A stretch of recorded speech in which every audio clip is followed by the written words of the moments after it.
All right, so here I have an original, well, not original, but the first remake of the first Omega in space, Omega Speedmaster.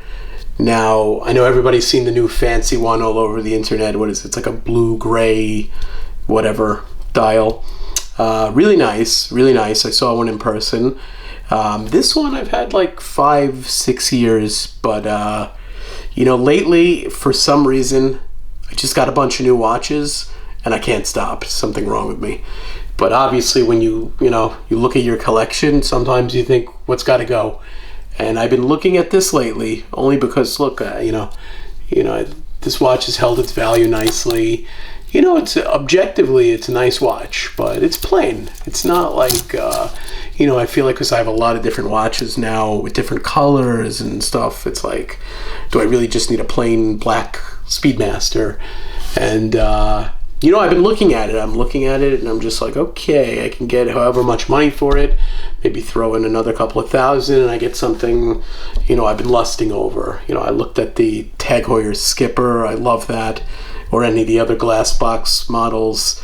IWC Ingenieur, it's a little more expensive, but, stuff like that, stuff in that kind of price range.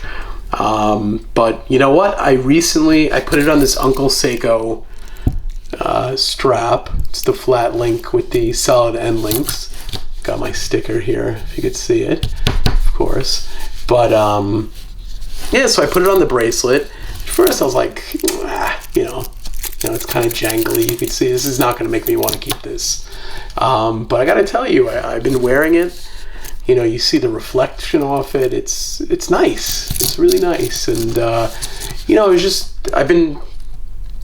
I don't want to say I'm back in love with this watch because it's just a watch and that'd be kind of weird even for a watch guy. But it's like, it works. It's classic. Everybody knows what it is. And to the people who don't, who cares? But, at the end of the day also, it's a very versatile watch. One thing, it annoys me to death when people are like, oh no, 19 millimeter lug widths or 21 millimeters. It's like, you can get anything. All right, just, it's one extra Google step. But that being said, I have been, you don't get as many strap options, but there's still plenty. So it came on this, brown leather, you see the Omega buckle here, brown strap, it looks pretty, it's pretty nice, pretty classic. But then for the summer, I picked up when Hodinkee their web shop was going under or whatever. They put these on sale for like a few bucks, picked up a few different, strap options, and all of a sudden it's a much more versatile watch. Definitely a good summer watch, good all year round watch, and the straps really changed the look of it. Not all these are Hodinkee. Some like this one was from eBay, 20-30 bucks, but not bad. But you know what? It just works. It feels good. It's solid. You could hear it, you could see it. It's a very solid watch, and you can't go wrong with a Speedmaster. That being said, I'm not obsessed with Speedmasters. I don't need 100 different models. I don't need it in white, blue, whatever. I don't need all these different varieties. One's enough, but, it remains to be seen. Do I keep it? Do I sell it? I'll probably keep it, and I have to tell you, I'll have his buddy, the Mission to Mars, join, but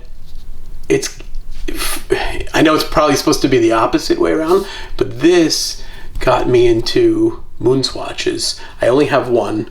It's a total piece of crap. Look at this thing. Like, I don't even think you see the hand doesn't even align. It actually did this time. Go figure. So the chronograph hand aligned this time, but you can see that one's off. It's plastic crap, but it's fun, and the whole look is fun, the whole whatever. I encourage it. Seal of approval. But anyway, let me know what you think. Do you have the first Omega in space? Have you looked at it?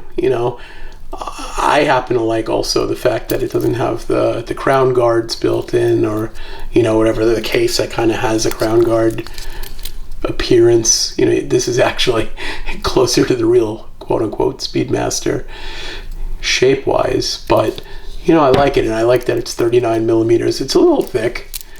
I think it's like 14 millimeters and change, but it's doable, you know? Look, I mean, it doesn't, I think of a 7 1/4 inch wrist, maybe a little smaller.